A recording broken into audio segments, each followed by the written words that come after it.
ઓડનગરમાં સેવા સેતુ કાર્યક્રમનું આયોજન આણંદ જિલ્લા ઓડ નગરપાલિકાનો સેવા સેતુ કાર્યક્રમ ઓડ શહેરની મુખ્ય કુમારશાળામાં તારીખ 26 સપ્ટેમ્બર 24ના ગુરુવારે યોજાયો, જેમાં ઉમરેઠ મામલતદાર ઓડ નગરપાલિકા વહીવટદાર શ્રી નિમેશભાઈ પારેખ સાહેબ, odd chief officer Shri Ansari સાહેબ, આણંદ નાયબ મામલતદાર શ્રી પ્રદીપભાઈ પટેલ, ઓડ માજી પ્રમુખ શ્રી ગોપાલસિંહ રાવલજી, માજી કારોબારી સભ્ય શ્રી હસમુખભાઈ મકવાણા તથા ઓડ નગરપાલિકાના સૌ સ્ટાફગણની ઉપસ્થિતિમાં સેવા સેતુ કાર્યક્રમ યોજવામાં આવ્યો.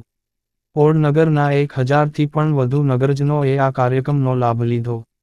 આ સેવા સેતુ કાર્યક્રમ માંગ નાગરિકોના જરૂરી સરકારી કામો જેમાં આધાર કાર્ડ, રેશન કાર્ડ, સમાજ સેવાને લગતા દાખલાઓ, જનસેવા જેમાં આવકના દાખલાઓ, સિનિયર સિટીઝનના દાખલાઓ જેવા વિવિધ દાખલાઓ, નાયબ નિયામક અનુસૂચિત જાતિ કલ્યાણને લગતા સરકારી કામો, તેમજ શૈક્ષણિક યોજનાઓ, નગરપાલિકાને લગતા વિવિધ પ્રકારના કામો, બેંક ઓફ બરોડાને લગતા કામો, ગુજરાત વિદ્યુત બોર્ડને લગતા કામો તેમજ ટી.બી. ના લક્ષણોની તપાસ અને આરોગ્યને લગતા કામો, તેમજ ઓડ ઘટકને લગતા વિવિધ પ્રકારના કામો ઓડ શહેરી વિસ્તારના લોકો ઝડપી રાહે એક જ જગ્યાએથી મેળવી શકે તે માટે માનનીય મુખ્યમંત્રી ગુજરાત રાજ્યના ભૂપેન્દ્રભાઈ પટેલ તેમજ માનનીય વડાપ્રધાન નરેન્દ્રભાઈ મોદી સાહેબના પ્રયત્નોથી છેવાડાનો એક પણ લાભાર્થી સરકારી યોજનાઓથી વંચિત ન રહે તે માટે જન સમસ્યાઓનો સ્થળ પર નિકાલ માટેનો સેવા સેતુ કાર્યક્રમ યોજવામાં આવેલ હતો. Reporter Dilipbhai S.